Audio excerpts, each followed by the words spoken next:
No.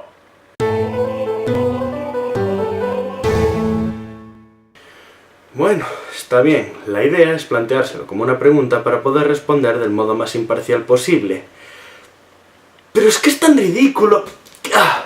Vale, empecemos por la definición. El diseño inteligente es la propuesta... Ojo, no confundir con hipótesis, ni mucho menos teoría científica, ya que no cumple los requisitos necesarios. De que la vida ha sido creada por una mente con los medios precisos para formarla tal y como es hoy. Esta vaga definición, que incluye como posibles creadores a los Autobots, fue inventada por un grupo de creacionistas estadounidenses que ante la ilegalidad de la enseñanza de sus creencias religiosas en las escuelas públicas dijeron: ¡Hey, la ciencia es inteligente! Metamos la palabra inteligente luego de diseño, que también suena que sabemos de lo que estamos hablando y seguro que cuela. Aunque lo fastidiaron al... Bueno, de hecho la idea nunca tuvo ningún sentido. Al margen de las creencias infundadas que uno pueda tener sobre el origen de la vida y o las especies, una hipótesis científica debe tener ciertas cualidades de las que el diseño inteligente carece y, por tanto, lo inhabilitan para poder ser considerado ciencia. ¿No me creéis? Pues comprobémoslo. Una hipótesis que pretenda ser aspirante a teoría científica debe ser falsable. ¿La teoría de la evolución, por ejemplo, es falsable? Sí. Si apareciese o hubiese aparecido un gen que impida al genoma mutar, o que lo incapacite para seguir transmitiendo sus cambios a futuras generaciones de forma acumulativa, o si apareciese el fósil de un elefante en el Precámbrico, la teoría actual sobre la evolución se vería falsada. ¿Puede decir lo mismo el diseño inteligente? Bien, ¿cómo lo falsas? Es más, ¿qué es lo que afirma? Dicen que una mente creó la vida tal y como es, y el único modo en el que intentan demostrarlo es diciendo: esto es demasiado perfecto, bonito, complejo, para haber evolucionado. Por tanto, Dios existe y quiere que te cortes parte del pene. Vale, me centraré en el diseño inteligente sin hacer más referencias al dios judeocristiano y su aversión a los prepucios. Pero que sepáis que sigo sin entender cómo diablos convencieron a los primeros judíos para que se cortasen eso. Como decía, no puede ser una teoría científica, ni siquiera una hipótesis científica, porque ya de entrada no se puede falsar o demostrar. Si no puede saber si es verdad o mentira de ningún modo, y no puede amoldarse a ninguna disciplina o conocimiento preexistente y es incapaz de predecir nada, ¿cómo llamarlo ciencia? Solo con esto ya hemos demostrado que el diseño inteligente, por definición y naturaleza, no es ciencia aunque pretenda serlo. Tal conclusión podría disuadir a algunos de creer en ella, pero si la gente en general tuviese el buen juicio de descartar las propuestas indemostrables por el hecho de serlo, no conoceríamos la palabra ateísmo, porque no habría creyentes de los que diferenciarse. Dado que la mayor parte de los defensores del diseño inteligente desconocen por completo lo que es la ciencia o creen que el saber empírico es algo inferior a simplemente creer en algo con muchas ganas, mi consejo es que se tiren de un acantilado y desmientan esa absurda teoría científica de la gravedad, demostrando que, no creyendo en ella, flotas.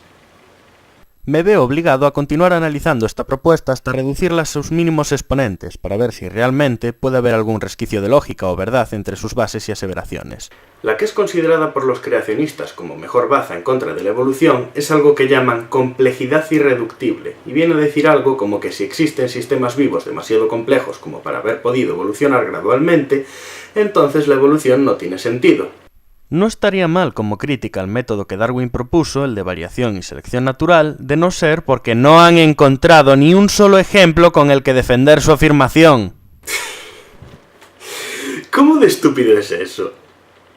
¿Sabes qué? Si algunos cuerpos sin nada en especial fuesen inmunes a la gravedad de forma espontánea e intermitente, las teorías einsteinianas sobre ello estarían erradas. Ah, ¿y hay cuerpos que ignoran la gravedad de este modo? No, y eso demuestra mi punto. ¿Veis? Es estúpido. Es cierto que han ofrecido ejemplos de sistemas biológicos que ellos creen que son irreductiblemente complejos, pero ninguno de ellos lo era en verdad. Hasta ahora no han ofrecido ni un solo caso que no hubiese sido ya explicado por la ciencia, al menos de modo teórico, y ellos lo saben. La coagulación, el flagelo, el ojo, siempre parten de una premisa falsa. Si le quitas una parte, no funciona. Pues ¿sabéis qué? Si a una bóveda le quitas una parte, la tensión que sostiene la estructura desaparece y se derrumba. ¿Cómo pueden construirse entonces? Poniendo un soporte que una vez terminada es inútil. La evolución tiende a economizar, así que da la impresión de que nunca hubo soporte sujetando la estructura, porque las partes inútiles terminan desapareciendo. Mirad el apéndice, que ha perdido función en el ser humano y ha disminuido su tamaño proporcional con respecto a las especies que sí lo utilizan. Dado que los creacionistas creen que todo empezó tal y como es, y que todo es de cierto modo por cierta razón, son incapaces de comprender que algo que ahora tiene una función pudo tener otra muy diferente en el pasado, y la recombinación de elementos preexistentes con diversas funciones pueden dar lugar a nuevas aplicaciones de dichas estructuras. Pongamos por caso las alas. Las plumas surgen para protegerse del frío, para captar hembras, para parecer más grande ante los depredadores o lo que sea, y por casualidad, uno de los lugares donde se acumulan, o son más largas, son los brazos. Un defensor del diseño inteligente, enseguida te dirá que media ala no sirve para volar, y en efecto tiene razón. ¿Significa eso que media ala es inútil? No. Sabemos que los dinosaurios que desarrollaron plumas eran bípedos, pequeños y vivían en bosques. ¿Sabéis lo que eso significa? No necesitaban las patas delanteras para andar, y en aquel lugar era importante correr y trepar por troncos, cosa que a los bípedos no suele dar problemas. Pero, si en lugar de usar unos brazos que son inútiles para trepar intentando trepar, los utilizas para reducir tu propio peso, a tus piernas les resulta mucho más fácil subirte. Se ha experimentado con diversos tipos de polluelos y su actuación, al obligarlos a subir por una pendiente imposible para sus patas, siempre es aletear con sus apéndices sin apenas plumas. ¿Qué ocurre? Que cuando aletean, su peso disminuye y se equilibran, pudiendo subir. Pero si les impides usar su tercera parte de alas, nunca lo logran. Ya hemos demostrado que menos de un cuarto de ala es suficiente para marcar la diferencia entre escapar o morir. Y dicen que media es inútil. Las alas capaces de volar son una especialización surgida a partir de las primeras alas cuya función era escapar o parar caídas, quizás incluso planear, y que resultaban muy útiles en aquel momento. Otro de esos argumentos que creen a favor del diseño inteligente es el de la causalidad.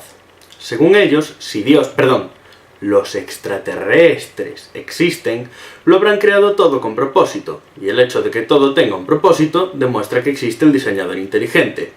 ¿No es fantástico? Afirman que el plan existe porque si su creador existe, tuvo que haber creado dicho plan. Y la demostración de que existe el creador es que el plan existe, tal y como acaban de demostrar. ¿No es genial la ciencia? Ah, no, espera, eso es una paradoja más inútil que tener dientes de azúcar. Aun si obviamos el hecho de que no todo tiene una función en este mundo, y de hecho la naturaleza es terriblemente ineficaz y derrochadora bajo los estándares de la precisión matemática que esperaríamos de un diseñador de inteligencia media, ¿cómo pretenden demostrar algo con semejante pensamiento circular? ¿Cómo se atreven encima a llamarlo ciencia? Y lo siento si empiezo a parecer cabreado, pero es que lo estoy. Puedo pasarles que crean en diluvios universales hasta el momento en que alguien les demuestre científicamente que son imposibles. Pero lo que no me da la gana de dejarles pasar es que conscientemente intenten hacer pasar su mal llamado razonamiento circular por ciencia con la intención de llegar a niños e ignorantes y contaminar el saber universal. No es como si fuese necesario, pero para continuar desmintiendo sus... ya no sé ni cómo llamarlas, debemos nombrar el argumento... ¿De verdad tengo que llamarlo así? Vale, pero exijo una cláusula de peligrosidad. Seguir con esto me va a llevar a una embolia. El argumento de la belleza. Algo en mi interior acaba de morir. Básicamente sostienen que el mundo es tan bello que por fuerza ha tenido que ser diseñado. ¿Tengo que desmentirlo? ¿De verdad tengo que decir algo? ¡La belleza es subjetiva! Para mí, un arácnido o una serpiente son una preciosidad, producto de un afinamiento milenario en cada una de las funciones de los elementos de sus cuerpos, mientras que hay gente que los repudia. ¿Las puestas de sol fueron creadas para nuestro deleite? ¿De verdad pensáis que la atmósfera, las propiedades de la luz, la gravedad y demás se calcularon expresamente para que a cierta hora del día el cielo se viese naranja? Soy el único que encuentra eso una estupidez, y apenas estamos tomando en consideración la punta del iceberg. Hermoso. El mundo es hermoso. Estamos metidos en medio de una carrera por la supervivencia en la que estamos obligados siempre a matar para sobrevivir, y que no se atrevan los creacionistas a decir nada sobre el pecado original o similares, porque en el jardín del Edén comían plantas y estas son indiscutiblemente seres vivos. Y aun si estuviese dispuesto a aceptar que tal absurdo como que la belleza y orden del mundo implican un diseñador inteligente, os estáis suicidando argumentalmente, porque en nuestro mundo no hay tales cosas en la proporción necesaria como para daros la razón. De entre la minoría que goza de buena calidad de vida, muy pocos tienen la belleza a su alcance. Por último, y no por ello menos absurdo... De hecho, tenía más en el tintero, pues el creacionismo se entromete en más ciencias aparte de la biología, pero preferiría no acabar inconsciente debido al exceso de estupidez, así que lo dejaremos aquí por hoy. Tenemos el argumento del relojero. Todo lo que está en la existencia necesita haber sido creado, ¿no? No. Suelen poner ejemplos como el reloj, un cuadro, letras, etc., ignorando el hecho de que existen objetos complejos creados por las fuerzas naturales y que además los seres vivos poseen cualidades que sus demás ejemplos no tienen, haciendo imposible la extrapolación. Un reloj no puede reproducirse con variación ni precisa adaptarse al medio. Por lo tanto, un reloj no tiene nada que ver con un perro y no se les puede aplicar la misma lógica. Y, como ya he dicho, aunque sí se pudiese, existen los diamantes, redes cristalinas muy complejas que nunca se formarían por azar. ¿Significa eso que hay un creador de diamantes? Según la lógica Ray Comfort, las estalactitas son prueba indiscutible de que un hombre mágico se dedica a descubrir cuevas vírgenes y tallarlas. Pero no olvidemos el punto principal, la mentira que da forma a todo este despropósito. Existe un dualismo entre el génesis y la evolución. Todos los puntos del diseño inteligente van dirigidos a intentar demostrar que la evolución es incorrecta. Sistemas irreductibles, que la evolución no explica la belleza, que no se ha encontrado X fósil y la evolución no funciona sin él. Según ellos, claro. Todos sus esfuerzos van dedicados a la actividad de desprestigiar a la que ellos creen es la alternativa. Pero no es así. La evolución es un hecho conocido por la ciencia, su existencia es honestamente innegable y sus procesos están demostrados por un modelo explicativo descrito inicialmente por Darwin y que hemos ido mejorando con el tiempo y nuevos descubrimientos. No debemos olvidar, entonces, que la evolución es a la vez hecho y teoría, y aun si la teoría moderna de la evolución por mediación de la selección natural fuese falsada, la evolución en sí ya se ha demostrado y no quedaría descartada.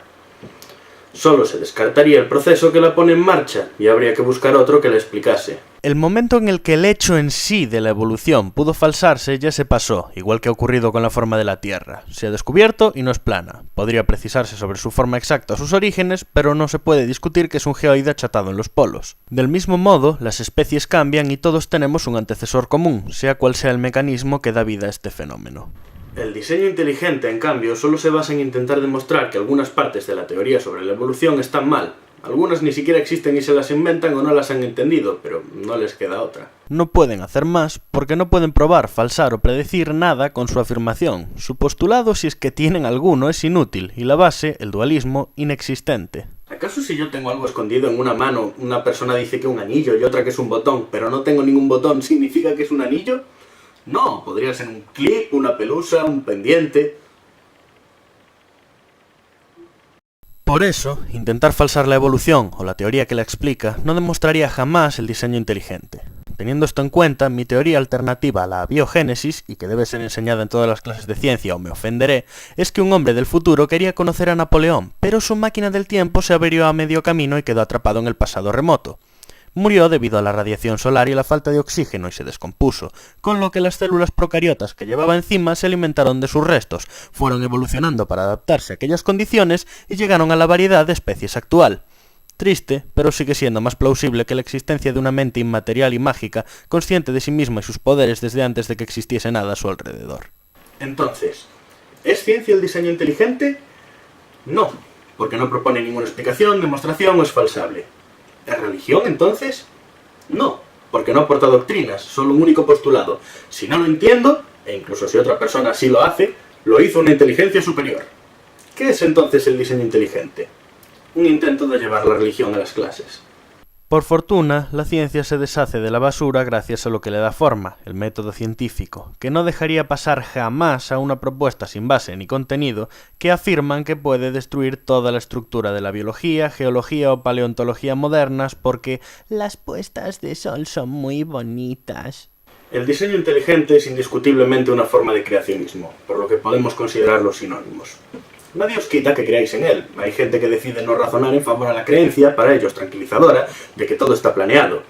Lo que sí que no se puede hacer es llamar ciencia al diseño inteligente, ni enseñarlo en una clase de ciencia, porque no lo es. Pasadlo bien, si es que tenéis la suerte de que en vuestro país no se esté tratando este tema seriamente, claro, y recordad, somos polvo de estrellas, demostradlo siendo brillantes.